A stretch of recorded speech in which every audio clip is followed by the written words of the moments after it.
Hello and welcome to the Heaven Bound Sunday School class at the First General Baptist Church in Truman.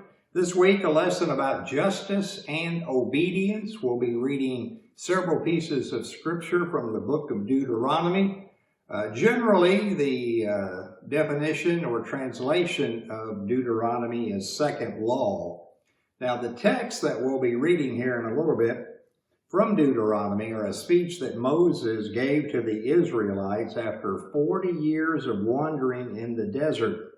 Do you even remember where that journey started? Remember Egypt. The Israelites lived there for 400 years. The journey from Egypt to Canaan should have taken about 2 years, including the 11-month stop at Mount Sinai to get the 10 Commandments and build the tabernacle. So why did it take the Israelites 40 years to complete their journey to the Promised Land? We all remember what happened when Moses sent his 12 spies into the Promised Land.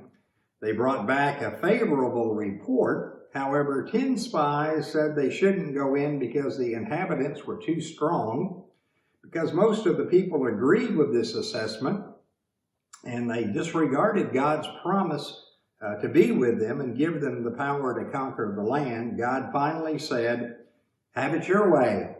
So every adult who sided with those 10 spies was doomed to wander the wilderness until each died.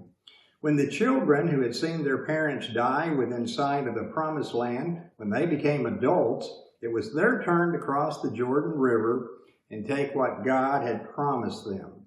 But they must have been hesitant.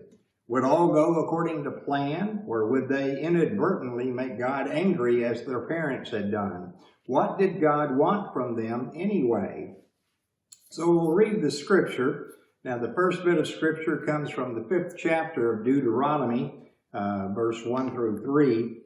"Hear, Israel, the decrees and laws I declare in your hearing today. Learn them and be sure to follow them. The Lord our God made a covenant with us at Horeb. It was not with our ancestors that the Lord made this covenant, but with us, with all of us who are alive here today." Then we move to Deuteronomy chapter 10, verses 12 and 13. "And now, Israel, what does the Lord your God ask of you but to fear the Lord your God, to walk in obedience to him, to love him, to serve the Lord your God with all your heart and with all your soul, and to observe the Lord's commands and decrees that I'm giving you today for your own good." And the last scripture is from the 27th chapter of Deuteronomy, verses 5 through 10. "Build there an altar to the Lord your God, an altar of stones. Do not use any iron tool on them. Build the altar of the Lord your God with field stones and offer burnt offerings on it to the Lord your God. Sacrifice fellowship offerings there, eating them and rejoicing in the presence of the Lord your God. And you shall write very clearly all the words of this law on these stones you have set up." Then Moses and the Levitical priests said to all Israel, "Be silent, Israel, and listen. You have now become the people of the Lord your God. Obey the Lord your God and follow his commands and decrees that I give you today." That first part of scripture from the 5th chapter of Deuteronomy, Moses is telling the people, hear, listen. And that saying here is just a command to draw attention and focus to what he's about to say, in which he says, all these decrees and the laws, the 10 Commandments, everything that I declare in your hearing today, you need to hear them and learn them and be sure to follow them. There was kind of a 3-step approach: listen, learn, and follow. Listening is absorbing and accepting information about God. Learning is understanding its meaning and implications. Following is putting into action all we have learned and understood. All 3 parts are essential to a growing relationship with God. Listen, learn, and follow. And Moses reiterated that as he spoke to the people, that they need to remember those decrees and laws and to carry them out. He reminded the people of the covenant that had been made at Mount Sinai, or sometimes called Mount Horeb.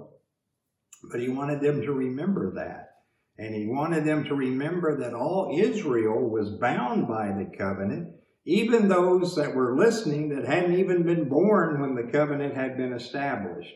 And he went on to tell them a covenant of the living, not the dead, is what they're talking about there. Now, in the second part of Scripture that we had, which was from chapter 10, he asked, what does God ask of Israel? That's just the question that he asked the people, and then he turned around and answered it for them. He wants them to fear the Lord, have awe, reverential respect for the Lord, walk in obedience with the Lord, and that's righteous conduct that honors God's authority. The third thing is to love God, and you can do that by abiding by God's law. And then the last one that he reiterates there is serve God with all your heart and with all your soul. He goes on to say in verse 13, observe God's commands and decrees. He says, I'm giving them you today for your own good, for the good of the people to follow those decrees and to remember those commands and do as God would have them to do. Now, the last part of Scripture, which comes from Deuteronomy 27, Moses just says, keep all these commands that I give you. The elders of Israel reiterated those along with Moses. Keep those commands. Don't just be hearers of the word, but be doers of the word. He went on to give us some instructions about when they crossed the Jordan River.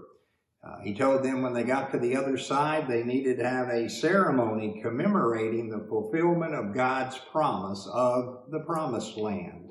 He went into detail about how they should build an altar out of stones that were whole and uncut and not to be blemished or worked on in any way with any kind of iron tool. And also they were then to have burnt offerings. But most of all, after doing all that, they needed to rejoice in God's promises.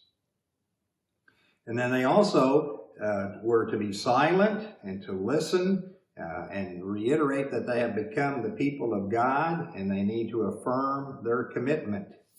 And then you got two commandments kind of there in verse 10 where he's saying basically obey and follow.